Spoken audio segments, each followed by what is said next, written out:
नमस्कार. मी अप्पासाहेब अहमद बोलतो. सांगली जिल्हा भारतीय जनता पक्षाचे सरचिटणीस. आज परवाच होऊन गेलेले विधानसभा इलेक्शनमध्ये आपले जत तालुक्यातील भारतीय जनता पक्षाचे उमेदवार गोपीचंद पडळकर यांना भरघोष मतानं आपण निवडून दिलेले आहे तालुक्यातील जनते.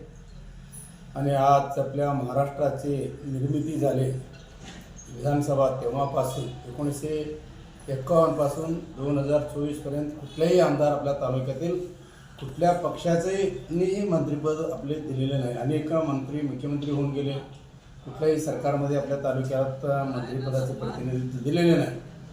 त्यासाठी आता आपल्या सांगली जिल्ह्यात वाळव्याचे मंत्री झाले, खेराळाचे मंत्री झाले, सांगलीचे मंत्री झाले, मिरजचे मंत्री झाले, कवठेमंकाळचे मंत्री झाले, तासगावचे मंत्री झाले आणि पलूस कडेगावचे मंत्री झाले. आणि त्यांच्या तालुका सर्व त्यांनी विकास करून घेतले. आपले तालुका वंचित राहिलेला आहे आणि आपल्या तालुक्यामध्ये संपूर्ण विकास होण्यासाठी आणि जवळजवळ आपले 70-75 वर्ष आपण जत तालुक्याला मंत्रिपदापासून वंचित असलेल्या तालुक्याला आपण गोपीचंद पडळकर एक धडाडी असा एक युवा नेता आहे आणि काम करण्याचा संधी त्यांच्याकडं उपलब्ध आहे. आणि ते आपले राज्याचे भारतीय जनता पक्षाचे माजी मुख्यमंत्री देवेंद्र फडणवीस साहेब, त्यांनाही सुद्धा आपण विनंती करतो आपल्या तालुक्याला गोपीचंद पडळकर साहेबांना मंत्रिपद द्यावं असं मी तालुक्याच्या तमाम जनतेच्या वतीने मी त्यांना विनंती करतो.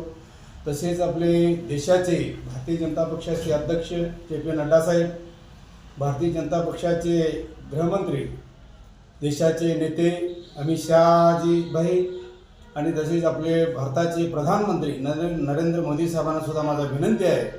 आपल्या जत तालुका महाराष्ट्र राज्यामध्ये 288 नंबरचा मतदारसंघ असून एकदम मागासलेला मतदारसंघ आहे आणि एकदम दुष्काळ भागामध्ये आपण जगत आहोत. आणि आपल्याकडे कुठल्याही पक्षानं कुठल्याही सरकारनं अनेक वेळा काँग्रेस सरकार असेल, आघाडी सरकार असेल, भारतीय जनता पक्ष महायुतीचे सरकार असेल, आजपर्यंत कुठल्याही आमदारांना आपल्या मंत्रिपद दिलेलं नाही. आपण वंचित आहोत.